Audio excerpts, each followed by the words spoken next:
Теперь готовлю курицу только по этому рецепту. Она буквально тает во рту. Берем 3 куриные грудки и аккуратно разрезаем каждую пополам. Затем отбиваем слегка молоточком для мяса. Приправляем с обеих сторон солью, черным молотым перцем и красной паприкой. Паприка здесь не только для пикантности, но и для красивого золотистого цвета. Напишите в комментариях, из какой страны вы меня смотрите. Мне будет очень интересно узнать. В небольшой миске смешиваем майонез и чайную ложку дижонской горчицы. Горчица придаст приятную легкую остроту, а майонез поможет соусу пропитать курицу, благодаря чему мясо будет буквально таять во рту. Обильно смазываем каждый кусочек курицы получившимся соусом. Оставьте буквально пару ложек соуса в миске, он пригодится нам чуть позже. Если попробуете приготовить, обязательно расскажите, как у вас получилось. Переходим к ароматной начинке. Свежую петрушку мелко рубим ножом.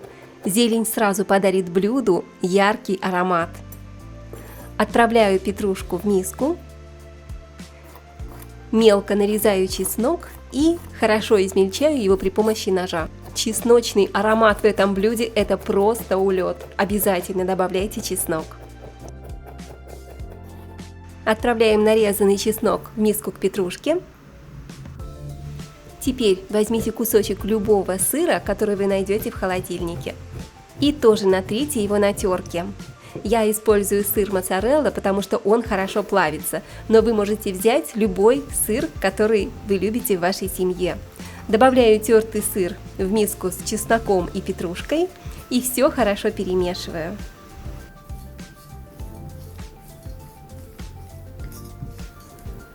Выкладываем сырную начинку на каждую куриную отбивную и распределяем аккуратным ровным слоем. Вот так. Сохраните этот рецепт, такие простые блюда всегда пригодятся, когда не знаете, что приготовить. Теперь плотно сворачиваем каждую куриную отбивную вот в такой аккуратный рулетик, чтобы вся вкусная начинка оказалась внутри. Смазываем сковороду или форму для запекания растительным маслом и выкладываем наши куриные рулетики швом вниз.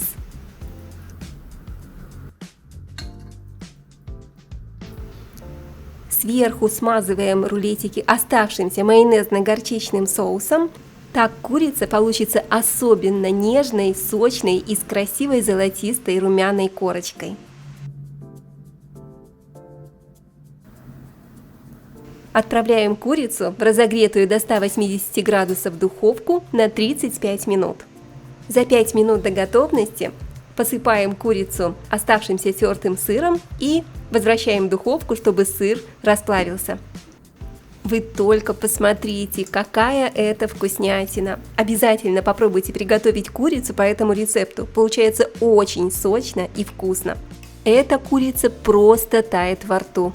Готовьте с удовольствием и скоро увидимся!